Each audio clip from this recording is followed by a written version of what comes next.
Satsanga with a Sanskrit peace chant. Om.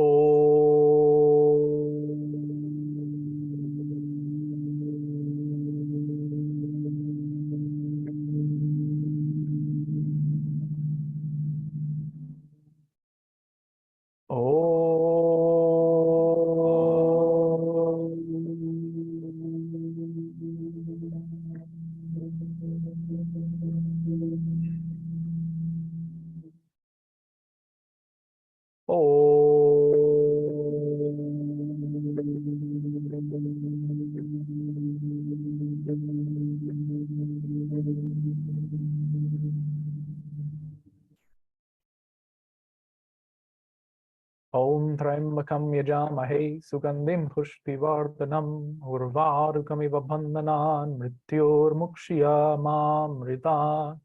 Om Sarve Bhavantu Sukhina Sarve Shantu Niramaya Sarve Badrani Pashantu Ma Kaschit Dukhabhag Bhavet. Om Asato Ma Satgamaya Tamaso Ma Jyotirgamaya Mrityur Ma Mritam Gamaya. Om Purnamada Purnamidham Purnat Purnamudachyate Purnasya Purnamadhaya Purnamevavashishate.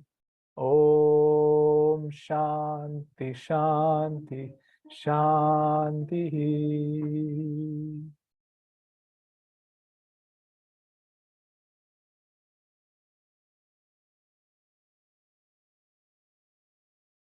Special invocation of our Guru, His Holiness Sri Swami Jyotirmayananda, his Guru, His Holiness Sri Swami Shivananda Saraswati, and all sages and saints.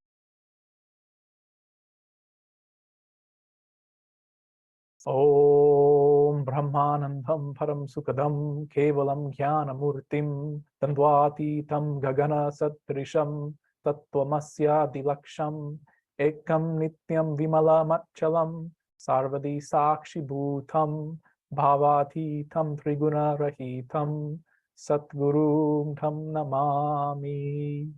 Om.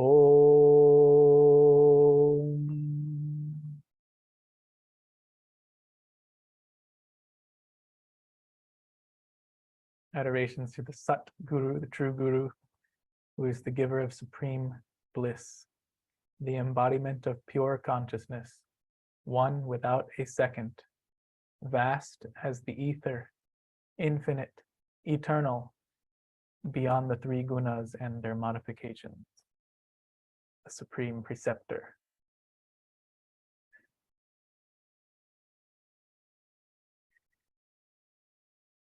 Om Tat Sat. We resume in Yoga Vasistha. Yoga Vasistha is a dialogue between Rama, the student, the Shishya, and Sage Vasistha, the Guru, the teacher. And you may have heard of Rama and Krishna and Sita and Shiva, we just did Kirtan, mantra. So who are these? Who are these Shiva and Krishna and Radha? Are these teachings of yoga only meant for these characters who shows up in the teachings and in the mantras? Are we praying to something or someone outside of ourselves? Or are we invoking through those vibrations aspects of our infinite self? So yoga will imply no limitation of faith and belief, and according to your vocabulary, according to your qualification, according to your temperament, your guru prescribes you practices according to your past, present, and future. This is a Sat Guru. And our Sat Guru, His Holiness Sri Swami Jyotirmayananda, Guru Dev, has given the summary and the translation and transliteration of the Yoga Vasistha.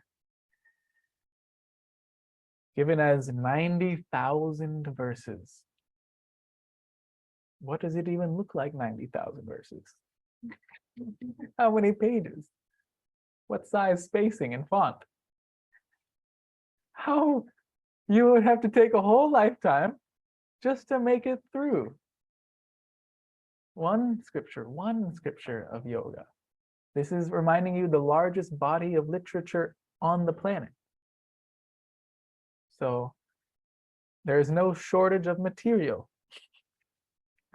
yeah, with which the mind can grasp onto the truth, to hold the truth. Okay, so this truth, whose truth? Vasistha's truth, Rama's truth, Guru's truth, the truth. Say, how do we know it's the truth? What is the truth? This is all why we're here. We've come to Satsanga because a mundane, unconscious life does not suit you. It does not satisfy you. It's not sufficient for you just to live, eat, drink, and be merry and do it all again. Eat, drink, and be merry, do it all again. And then it doesn't suit you as well to sacrifice some bit of the finite to get more of the finite. You've done it enough times to realize that sacrificing the finite results in more of the finite. So why is it that we are unsatisfied by the finite? Because you are infinite. You are infinite. And what is finite does not satisfy the infinite. The soul is infinite. Okay. Infinite. Infinite truth. Infinite existence. Infinite consciousness. Infinite love. Infinite bliss. However, again, you want to describe. We are here in the sacred occasion of Diwali. And this Diwali, Deep Awali, deep meaning light, and Awali means to string them together, a row of lights. And the whole point of the holiday in the festival of Diwali is to identify the light of lights and celebrate this, worship this, revere this, give thanks and praises to the light that allows you to see through your eyes. So you say, okay, how is it that this world is illumined? This is one of the Vedantic prakriyas, Vedantic thought experiments. That is, you're led by the scriptures into thinking correctly about yourself and about the world. This is called a prakriya, thought process, thought experiment. First stage is, by what light do we see this world? Light of the sun. Oh, you're skipping, Marika. You have many steps in the prakriya. Light of the sun. Okay. Light of the moon at night, right? But it's still the light of the sun that's reflecting in the moon. So you see what happens when there is no light. Like you go in a house and you have all the lights off. No moonlight, no sunlight. Now how do you see? You make fire. You make fire. You make fire and you see by the light of the fire. Now, no more fire. Next level of prakriya, next stage. So it's by the light of the fire which you're seeing now. When there's no fire, how do you see? Indeed, your senses are the light by which you will see the world. And see means experience.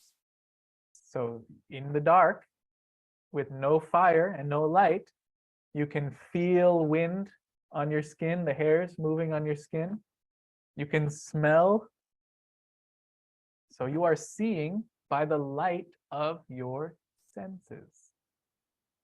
Now we're getting subtler and subtler.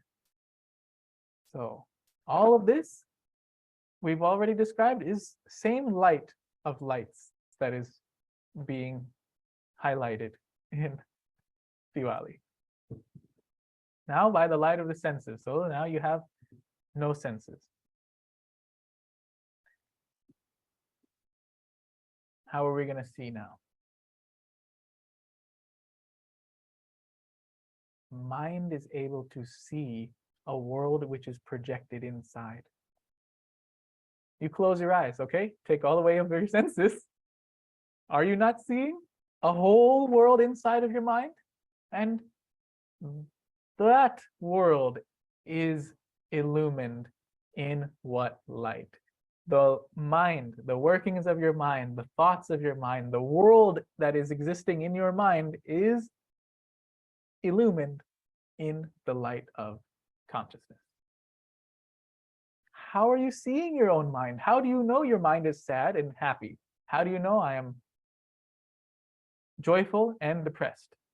Is it you that is joyful? And is it you that is depressed? Or is it your mind? I'll say it was me. Who else would it be? Well, who is aware of the arising of depression and the subsiding of depression? Who was aware of that? Oh, that's you. That's right. Say, oh, okay, there's not two minds. There's the self, the spirit, which is aware of the mind. It's the light of that self, the light of that spirit, which is the Diwali light, light of lights. So these are the mystic ways and subtle ways which the rishis, the ancient teachers, inserted spirituality and enlightenment into daily life, into rudimentary, mundane, day-to-day life. Is when you go around to somebody, you celebrate Diwali, you may not know, but subconsciously the worship of light, the gathering of light beings, those who are seeking to unite with that light through direct practice, direct realization, known as yoga, and the teachings of light and teacher of light. This is light of consciousness. And we all gather around and in that light. So happy Diwali. May you, yes, may you light the wick of wisdom. Okay, wick of wisdom. Light that wick with the flame of yoga, and you kindle the aspiration. Kindle the flame with aspiration. And how do you make oil? Like we put ghee. What is the oil? The oil is devotion. The oil is bhakti, bhava, feeling. That is the oil on which your whole lamp of your heart operates. It's the oil of bhakti, the oil of devotion. And that kindle it with aspiration. What is the difference between aspiration and desire? Desires, you have millions of desires, and your mind follows all kinds of desires. But when all of those desires become purified, they become one desire. And that one desire that remains for enlightenment is called aspiration. The special word that yoga uses, that when you have found out what is it to truly want in life, what is worth going after with your self-effort day in and day out? Is it to just eat, drink, and be merry? Do it all again? So you go after this. You pursue this, and you have a burning aspiration for self-realization. That's the kindling of the wick. And the oil of devotion, and the wick is wisdom. You create yourself fire, self-realization. Let us begin and resume in the Yoga Vasistha, Upashama Prakarana. Upashama Prakarana. In section 44, we pick up with the story of Gadhi. Sri Vasistha continued, O Rama. Remember, Sri Vasistha is the teacher and Rama is the student. Sri Vasistha continued, O Rama, Maya, divine illusion, expressing itself as the world process, is the boundless source of illusion. But by attaining victory over the chitta, this Maya can be destroyed. I will therefore relate to you the story of Gadhi, which illustrates the power of Maya and also the mystic wisdom that removes it. So Maya is the cosmic illusion or divine illusion that is referred to here in the first shlokas of section 44, Upashama Prakarana. Maya. What is an easy way for you to understand this Maya? Well, Maya is responsible for your experience in embodiment, number one. All this creation of your physical body, creation and sustenance of your astral body, your subtle body, where all the chakras of Kundalini are, and subtlest body, causal body, is all being upheld by Maya.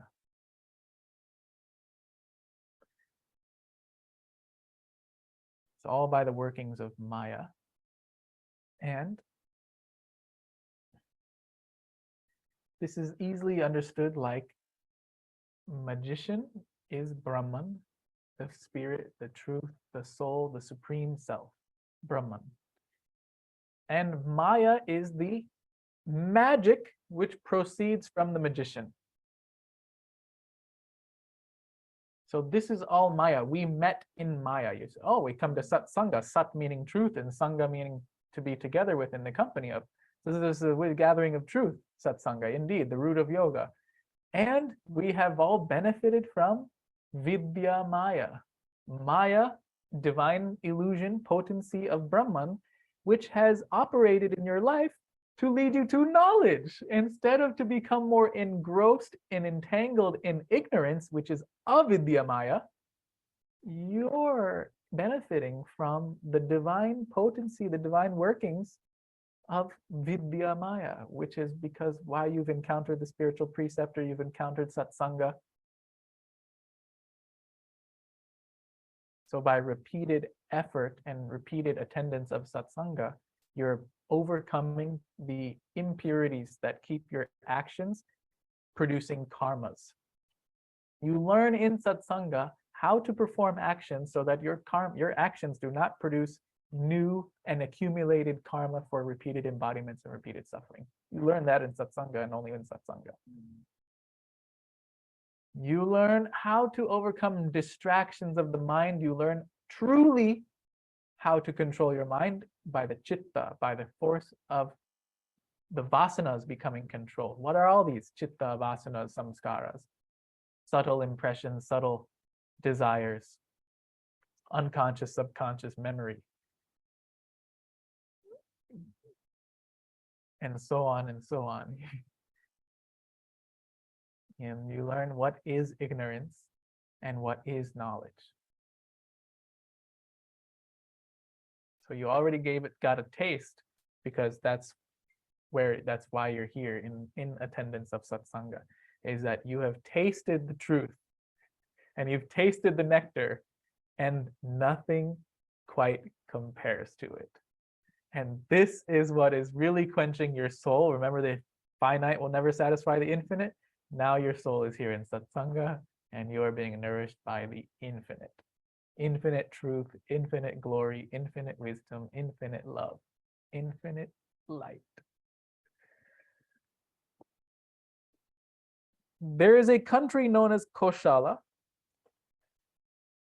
where there once lived a Brahmin known as Gadhi. Brahmin is a priestly caste. He was dispassionate from his very childhood. And with the intention of practicing severe austerity, he renounced his relatives and went into the forest. Dispassionate means vairagya. Vairagya is, so what is it good to be dispassionate? I thought we should be passionate about self-realization. Didn't you say burning enthusiasm for self-realization? Yes, and at the same time, you must have dispassion for all that leads you astray. All of the unconsciousness, and sheep-like behavior. You must have dispassion for that type of behavior and to roar the truth like the lion of Vedanta. Lion of Vedanta. You are hearing the teachings of Vedanta, the source of all yogic knowledge. And you want to roar that truth in the forest of lies. It will take courage. It will take faith. It will take strength. But you must stand up and you must march on the path of self-realization. You must march on the path of self-realization and not. The lion doesn't turn around when a dog barks.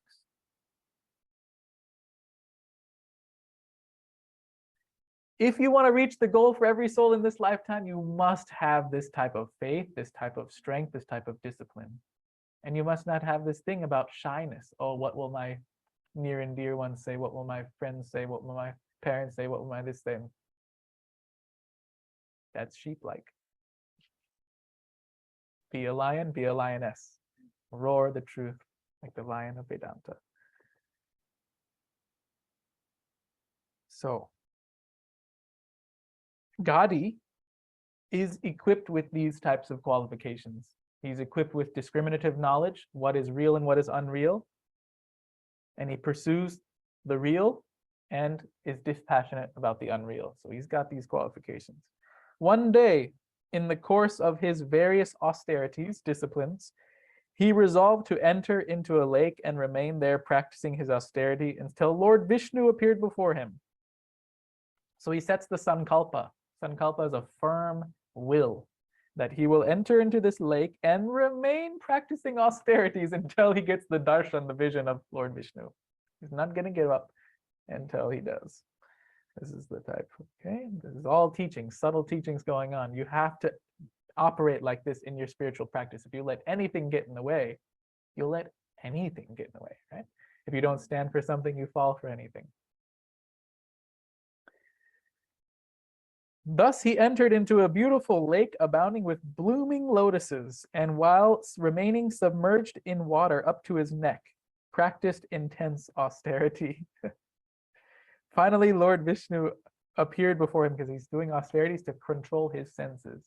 Our senses are these wild horses which are keep leading our minds and bodies into destruction. You want enlightenment, you must have to control the senses, and this is what his austerities are about. Submerging himself and staying there in the body of water. Okay, finally, Lord Vishnu appeared before him and said, "O Brahman, come out of the water and ask any boon of your choice. I will grant you whatever you ask." Your effort is always met with divine grace. Self-effort, always met with divine grace. Brahmin Gadhi said, "O Lord, you who are like a lake sustaining the lotus of the three worlds, worlds of demons and the worlds of humans and the worlds of gods, lowercase. These three worlds, sustaining the lotus of the three worlds, adorations unto you. I am desirous of seeing the extension of your Maya, which deludes all jivas. Jivas are individual souls. So Gadhi wants to see the extension, the expression of Maya. Lord Vishnu said, "May it be so. You will behold my Maya, and having developed insight into it, you will renounce it in order to attain self-realization." Thus saying, Lord Vishnu disappeared. Gadhi came out of the water and continued to live a life devoted to devotional practices and austerities. Some time passed, and one day, remembering the words of Lord Vishnu, entered into the lake in order to take a bath as an act of ritual worship. He ducked himself under the water, and immediately a vision arose in his consciousness. He experienced the following course of events. "O Rama," says Vasistha, "Gadhi, who was witnessing these experiences, now woke up from his dream-like vision. He emerged out of the water, and having completed his ritual worship, hastened to his cottage." This was section 47. Gadhi hears the story of Kira country. Sage Vasistha continued, O Rama, Gadhi was immensely astonished at his unique experience. He began to reflect within himself. Who am I? What have I seen? What have I done? I am a brahmacharin, a celibate. My mother has passed on. How is it that I saw myself surrounded by my mother, my wife, and other relatives? How is it that I saw myself as a chandala with a large family, living a life of hideous deeds? Surely all of this that I have seen has been the workings of Maya, cosmic illusion. Nothing of this really happened. Gadhi again and again reflected upon his experiences while in the lake, and at the same time continued to abide in his forest cottage. Then one day, an ascetic showed up at Gadhi's kutir, and Gadhi's welcomed him with all of his heart home. So an ascetic, a renunciate, shows up at Gadhi's door, and Gadhi welcomes him with all of his heart. After they had eaten, they talked about their spiritual austerities and experiences. In the course of their conversation, Gadhi asked his guest why he was so emaciated and weak. The ascetic told him that far away in the north, there is a country known as Kira, where he had lived for a month. During that time, there was a chandala disguised as a king who ruled that country for 8 years. When he was discovered, he entered into fire, and many who had associated with him also entered into fire for their expiation of their sins accrued by consorting with a chandala. The ascetic too felt the need of purifying himself and thus fasted for a long time. This, he explained to Gadhi, was the reason for his emaciated body. Sage Vasistha continued, O Rama, Gadhi asked the ascetic again and again about the country of Kira, and again received the same answer. After the ascetic had left, Gadhi developed a strong curiosity to visit the forest of the Chandalas and the country of Kira in order to see the way things were with his own eyes. World process is an illusion within an illusion within an illusion. You think that you can hold on to something. You think that you can possess something because of your attachment and your desire to it. Can you ever possess it completely? Can it ever be in only and solely, exclusively your possession? Even the smallest thing can be lost so quickly. Easy come, easy go material things. So we exert, and we exert so much in this lifetime, so much effort to acquire a little bit of wealth, a little bit of possession, material possession, when that's not even what gives us satisfaction and fulfillment. And we know that.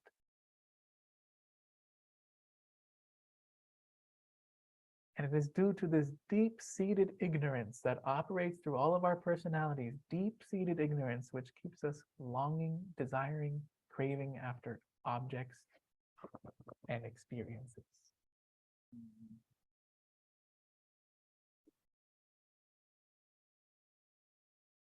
Thus, one day he left his kutir and, after passing through many villages and cities, reached the forest of the Chandalas, which was a veritable hell. He discovered the dwelling where he had lived for many years as Katanja. He found the bones of cows, horses, buffaloes, and other animals strewn in front of that dwelling. The same bones which were once chewed and licked by him as a chandala. Hideous acts, this chandala. Seeing this immense dispassion grew within his heart. He then met the inhabitants of that village and heard from them the story of Katanja, how he had lost his wife, sons, and dear relatives during a fierce famine, and how he had gone to the country of Kira and become a king, and how he had ruled that country for 8 full years. Then he heard now how he was discovered as a Chandala and had come to a tragic end by jumping into burning fire. Gadhi was amazed to realize that the dreamlike vision he had experienced while he was in the lake was true to the last detail.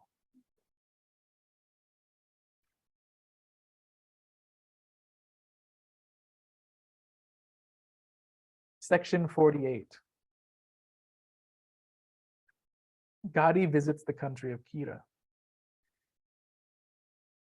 Sri Vasistha continued, O Rama, amazed and curious, Gadhi then decided to visit the country of Kira. He crossed many rivers, mountains, and forests, and finally reached Kira.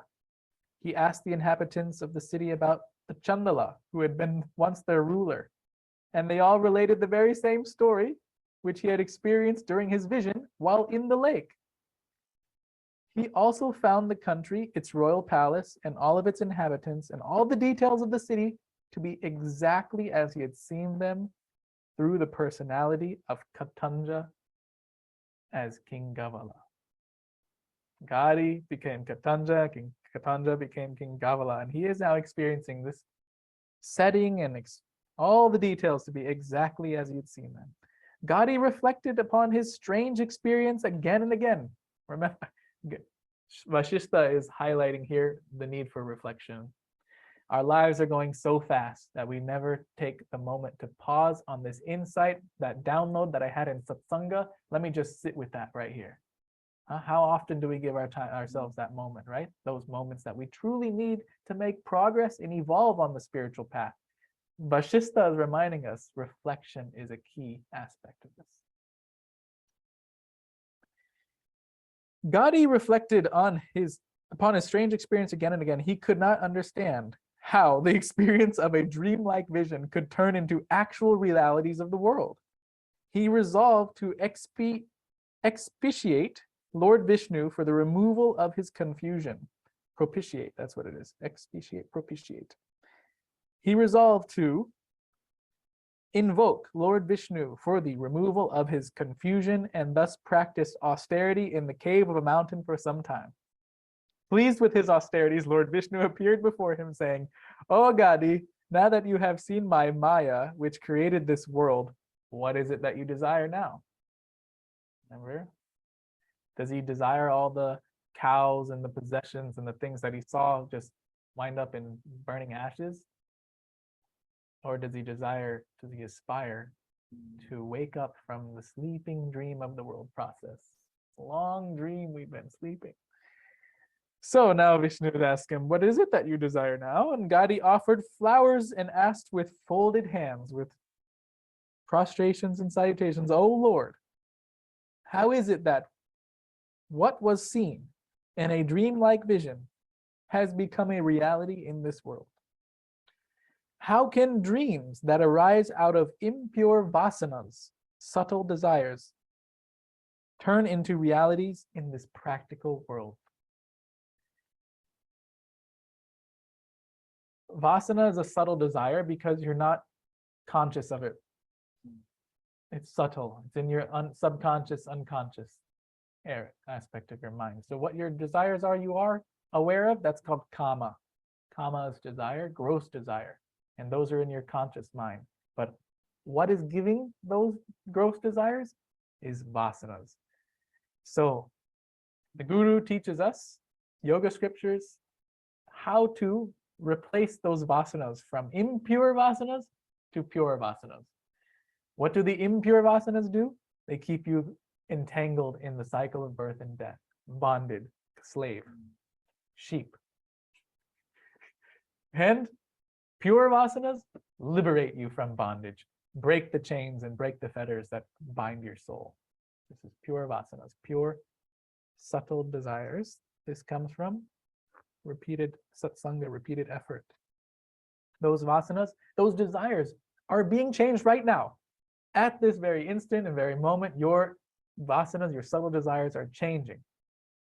They're transforming. And what type of impure ones, which tricked you into going after that which does not satisfy you and does not give you real happiness, those are being replaced by the ones that do give you happiness.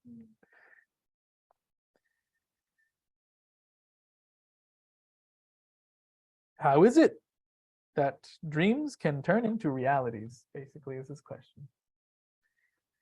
Lord Vishnu explained, O Gadhi, the fact that you saw your dream verified in this world does not mean that this world is a reality.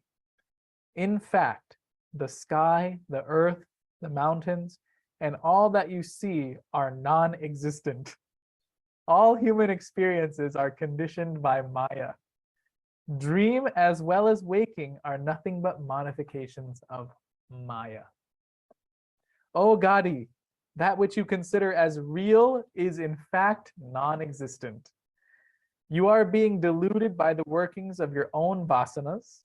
Endeavor to be free of the vasanas and attain liberation. Thus saying, Lord Vishnu disappeared. Okay. So, oh man, nothing is real. Not even the tip of a hair, the dust particle of a dust particle is real. This is an illusion, like we are in a desert. And because our vision is clouded, is impure by ignorance, it causes a refraction in our vision, and we see a mirage. And we see the mirage, and we completely make up to see a whole oasis full of this water. And if you go toward the mirage, even though you made it up, a dream, vision, it has very real consequences, doesn't it? If you follow that mirage, what happens? You, on the way to the mirage, you see all the skeletons lying there. Very real consequences to misperceiving truth. Vow from this very moment to wake up, see the truth. That all of this is Maya, projections, and the life being dominated by projections is bhava pratyaya. Bhava, your feeling and your experience of life, is being dominated by mental projections. And every one of us has his or her own set of projections cast by his or her own conditioned mind. And therefore, there's your reality and your reality and your reality and your reality. Your soul, your soul, your soul, your soul. Are there two realities? Are there two souls?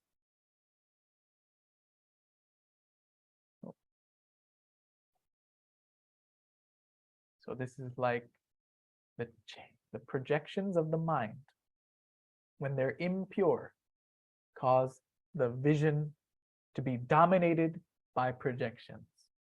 Okay? And now when you come to Satsanga and you learn how to change the projections of the mind, and instead of the projections from your mind veiling the screen and hiding the reality, they reveal it.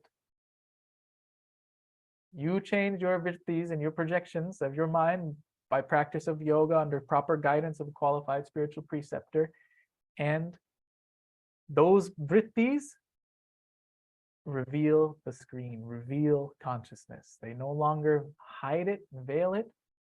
They bring it out in new color, in new vibrance. This is called pratyaya abha. Means those projections now move away. Projections coming in, life dominated by conditioned mind, chitta, memory, past. Now you practice yoga to control one's mind and replace impure desires with impure vasanas with pure vasanas. Now the light of consciousness, the light of Diwali, the light of yourself shines brighter and brighter and brighter. Ever waxing, not like the moon. That's why Lord Shiva has one crescent moon here that doesn't change in the phases, because it is fixed mind, controlled mind. And that controlled mind allows more and more of the self to shine through your personality. And the controlled mind is able to perceive the self shining through every being and every object in this world.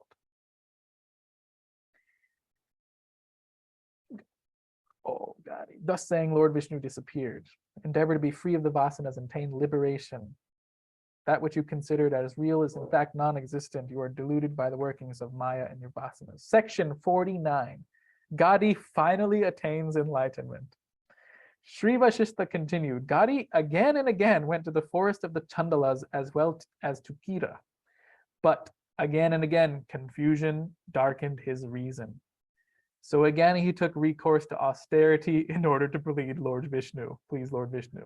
When Lord Vishnu again appeared before Gadhi and asked what more he wanted, Gadhi said, O God of gods, for 6 months I have wandered in Bhuta Mandal, the forest dwelling of the Chandalas, and in Kira, and I have heard the same story again and again from the people living there. There has been no discrepancy in their accounts. All illusory perceptions are contradicted, like dream upon waking. But these happenings in Bhuta, Mandal, and Kira remain uncontradicted. How then am I able to understand that all this is nothing but Maya? All right. So you had a dream overnight, and the dream you did something, and you wake up and you're not having that experience, not even close to it.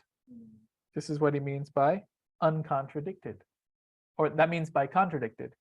So your experience when you wake up is contradictory to your experiences dreaming. But what happened to King Gavala? He had an experience in his dream and then woke up and it was all validated. The whole dream and illusion was validated in the waking state. So no discrepancy in their accounts. All illusory perceptions are contradicted like dream upon waking, but these happenings in Bhuta Mandal and Kira remain uncontradicted. How am I to understand that all of this is nothing but Maya? Lord Vishnu replied, sometimes many people may experience similar dreams, and yet those dreams remain unreal. In the same way, even though it seems that many people have verified the events of Bhuta Mandal and Kira, yet they are all deluded by Maya. Due to the similarity of prarabdha karma, many soldiers come together to fight a war wherein they attain victory or defeat. Either they are killed or they kill the enemies. They all have similar experiences. Similarly, led by their conditioned minds, the people of Kira and Bhuta Mandal experienced similar happenings which were nothing but reflections in Maya. The light that shines over the ocean, that one light of lights, puts a little bit of a reflected sun and sunlight on each wave in the ocean. Okay, so each wave of the ocean has a little bit of light being reflected there, inside of it, within it, on top of it. And each wave experiences the world in a similar, same, or completely different way. But by what light is every wave experiencing the diversity of their experiences? The wave is having an experience of individuality because it thinks I am just one wave. And therefore, this light that we are all channeling here through our nervous systems, you take that to be you, and you take that to be real. But what is really happening? Where is this world? Because according to the wave, the world is somewhere external.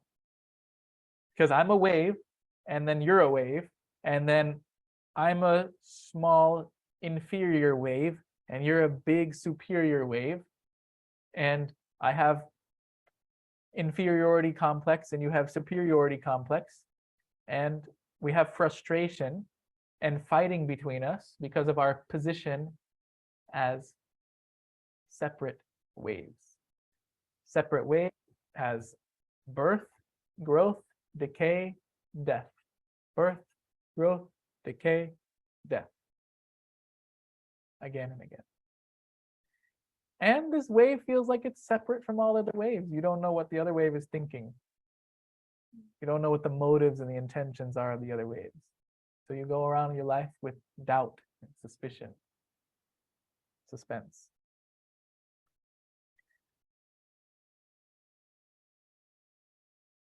This whole experience was brought out by the light of one consciousness. There wasn't two different lights shining on this wave and that wave.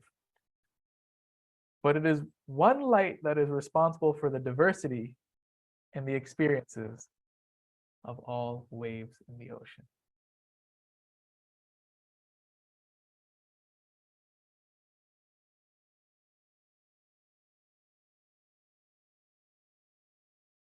Now, by recognizing the light of lights on the sacred occasion of Diwali, you now are able to identify, shift your identity from body, mind, ego complex, wave complex, to ocean. From individual experience of a jiva, individualized soul, to a universal soul, the universal experience, the Supreme Self Brahman, who you really are, the real I am.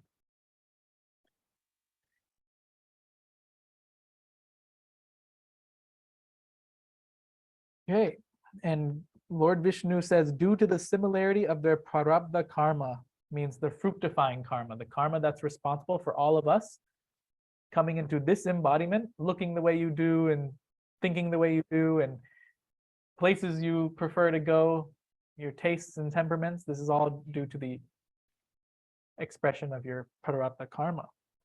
So these soldiers, they fight together in a war. They all are apparently unique individuals, and then they are either killed or defeat their enemies, and they have similar experiences, but they're all led by the conditioned mind.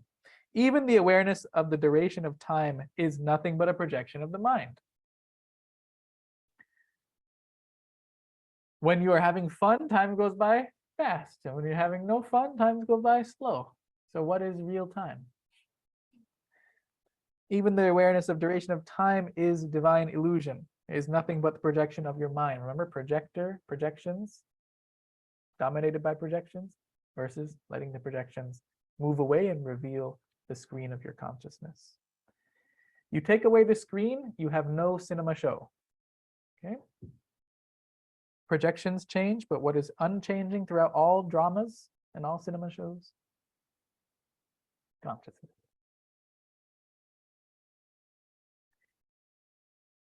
The timeless self exists in one's very heart. It does not accept or reject anything. O Gadhi, while performing your duties in daily life, continue to direct your intellect to the self through meditation and inquiry. Rising above the sway of Maya, attain enlightenment here and now. Sage Vasistha continued, thus saying, Lord Vishnu disappeared. Gadhi then entered into a cave to practice deep meditation. For some months, he continued to worship Lord Vishnu within his heart. Then in the course of time, Lord Vishnu again appeared before him. Gadhi offered prayers and devotional worship to the deity. Gadhi asked, O Lord, I again and again recollect my experiences as a Chandala, and I have also reflected upon the workings of Maya, which continually deludes the soul. thereby forcing it to experience repeated births and deaths and untold sufferings. Please tell me what I should do. What a great question to the guru. Tell me what I should do. Please give me instructions in overcoming the delusions of the mind. Lord Vishnu said, O Brahman, this world is projected by the demoniac Maya. Overcome by Maya, the soul becomes forgetful of its essential self.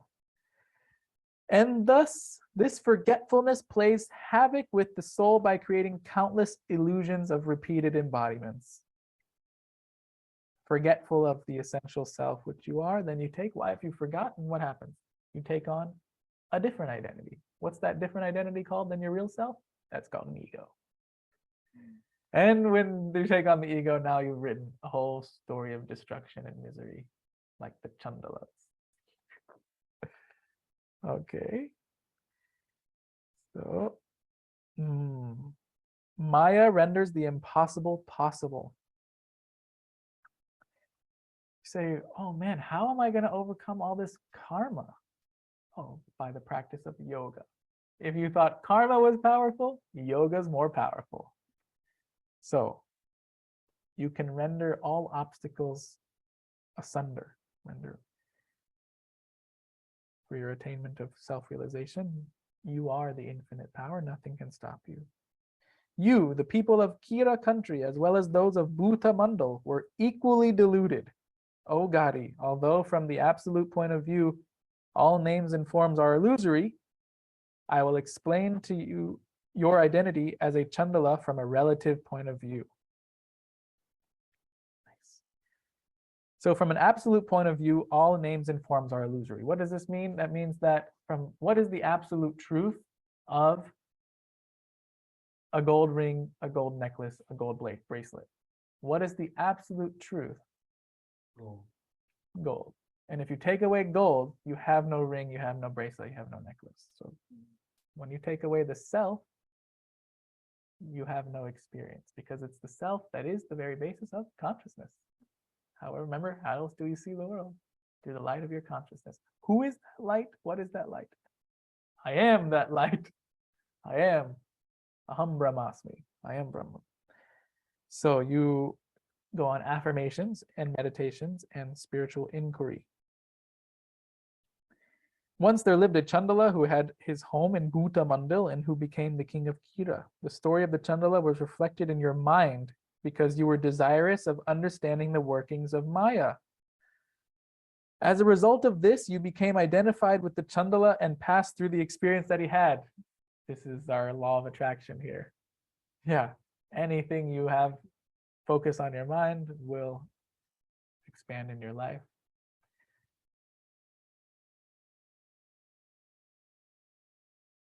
By having the impure vasanas and impressions of ignorance from not only this life but previous lives, we all project that same experience day to day. And we have to have this mystic vision and true vision of a yogi that is able to see through the veil of ignorance and the veil of Maya and the workings of your own vasanas. Talk about a vigilance that you've never applied in your life before. This higher and higher degrees of vigilance means observing and being aware of your own thoughts in your own mind and how that is projecting your experience. Now is the time to take control.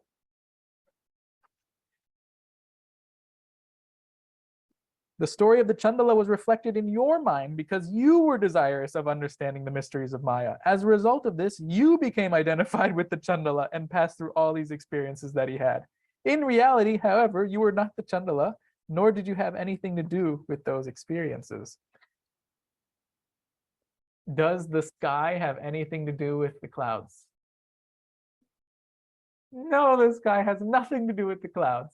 Yet it is the very sustainer and basis of all clouds. In the same way. O Gadhi, in the same way, your present identity as an individual personality is a form of reflection cast in the stream of your mind. just like the wave analogy. The identity is because of that little sun. The one real sun is in the sky, one reality, and as it shines, it is putting a tiny little sun on every wave. That little sun is called the individual consciousness. That is the reflected sun in our minds. So that's consciousness reflected in your mind. You are not this personality, and the world in which you live is merely an expression of Maya. When you rise above Maya, you will discover yourself as the supreme reality. Sometimes a person completely forgets an object or situation which he had experienced before, as if it had never existed. And sometimes an object never experienced before seems as if it has been experienced in the past. We've all had this. Sometimes a person completely forgets an object or situation with which he had experienced before, as if it never existed. And sometimes the opposite. The object never experienced before seems as if it had been experienced in the past. This is all due to the workings of Maya. Just as yogis who possess the knowledge of the 3 periods of time view future happenings as if they are contents of the past, in the same manner, why are future happenings contents of the past? Because you are the architect of your destiny. So your destiny, your future is nothing but self-effort you've done in the past.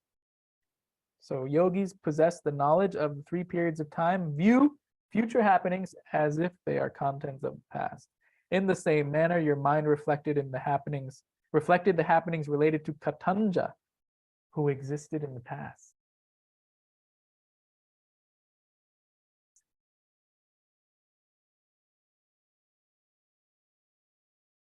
And even this explanation is only from a relative point of view.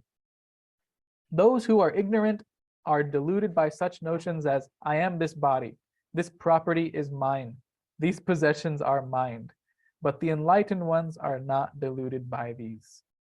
That is where Namo and Nama come in. Namo or Nama in the mantras, negation of meanness and mineness. It's the last veil to be lifted, the last obstacle to overcome is the meanness and mindness associated with this body, mind, possessions. On the other hand, an enlightened sage possesses the vision, I am all this. He does not perceive duality in his consciousness. That is why he is like the ship in the ocean of the world, unaffected by the currents of pleasure and pain. In conclusion, Upashama Prakarana, Yoga Vasistha, oh Gadhi, the disease of the world process is considerably reduced in your intellect. But as yet, there remains the root which must be removed so that you may fully be established in the self. What is the root? See, there's an intellect. He says that you've considerably reduced the disease in your intellect. The reasoning function has become rendered subtle and pure, but yet there remains the root of ignorance in the unconscious, which must be removed so that you may be fully established in the self. Your chitta is the central axle of the rotating wheel of Maya. Your chitta is the central axle of the rotating wheel of Maya. Your chitta is your memory, your unconscious, subconscious. And that is the axle around which the world process turns and turns and turns. It is riding on your chitta. So, quickest way to purify the chitta, what is the quickest and easiest and guaranteed most surest method? Is how we started. Repetition of mantra. Easiest, quickest, surest to replace the impure impressions with pure ones. Your chitta is the central axle of the rotating wheel of Maya. If you stop your chitta, this wheel will stop. If you allow your mind to be dissolved in the self, what it means by stop doesn't mean you don't do anything. No, it means control your mind, can transcend the mind. Means stop the pairs of opposites, pleasure and pain, likes and dislikes, honor and dishonor, this kind of thing. That's what it means by stop your mind. So now allow your mind to be dissolved in the self. This is what we do in meditation. What happens in meditation? Your mind dissolves in the sunlight of your meditation, like an ice cube. You leave that ice cube out in the sun, and it melts and melts and melts. It's the sunlight of your meditation. You will not be affected by the world anymore. Oh Gadhi, get up. Practice enquiry and reflection for 10 years in a mountainous region. You will attain the unobstructed vision of the self. Thus saying, Lord Vishnu disappeared like a dissolved cloud in the sky, or like an extinguished flame, or like a subsiding wave in the ocean. What is each wave truly? Is it separate waves in the ocean we're seeing? No, you're just seeing the ocean. And it is a condition of figment of the mind that says this is separate wave, this is separate wave. Time and space is just like this. It's all part of one reality, which is timeless and spaceless. And you are that reality. Gadhi then proceeded to the Rishyamukha mountains. Rishyamukha mountains, where he practiced intense meditation, enquiry, and reflection for 10 years. And just as trees become bereft of leaves in winter, so too, as a result of growing viveka, discriminative knowledge, the personality of Gadhi became free of all attachments. Gadhi attained enlightenment. After repeated effort and repeated reflection and reflection and reflection and more austerities, more disciplines, more prayers, more reflection, perseverance. Be firm in your practice. Be firm and be steadfast. Be like Gadhi. Free of sorrow and fear, enjoying the fullness of bliss within his heart, Gadhi roamed freely as a Jivan Mukta, a liberated sage while living. And though living in this world, he was ever immersed in the bliss of the self. And with this we'll conclude. That was section 49 in Upashama Prakarana in Yoga Vasistha. Om Tat Sat. Sanskrit prayer, so that all of these benefits and merits are received in full, absorbed, integrated to your entire personality, and may your personality shine in the light of self-realization.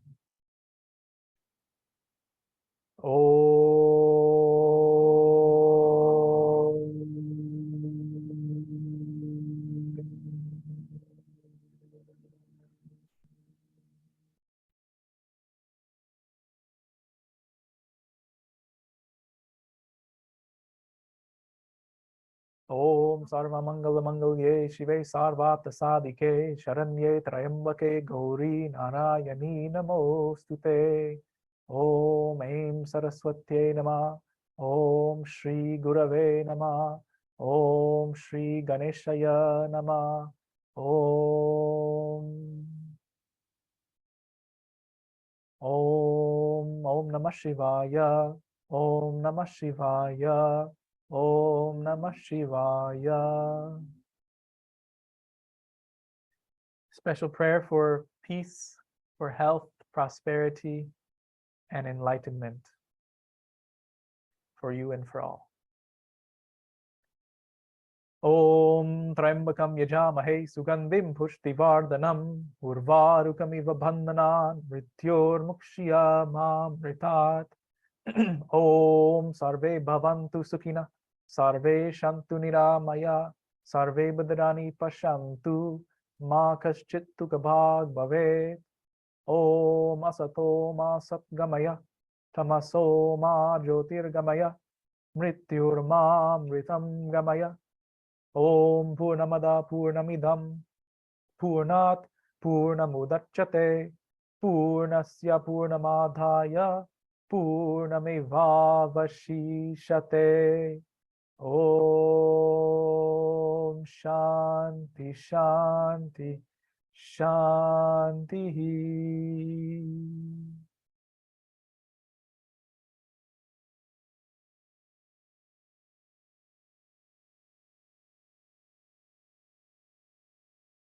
Namaste. Om. Om Tat Sat. Namaste. Namaste. Om. Om. Om.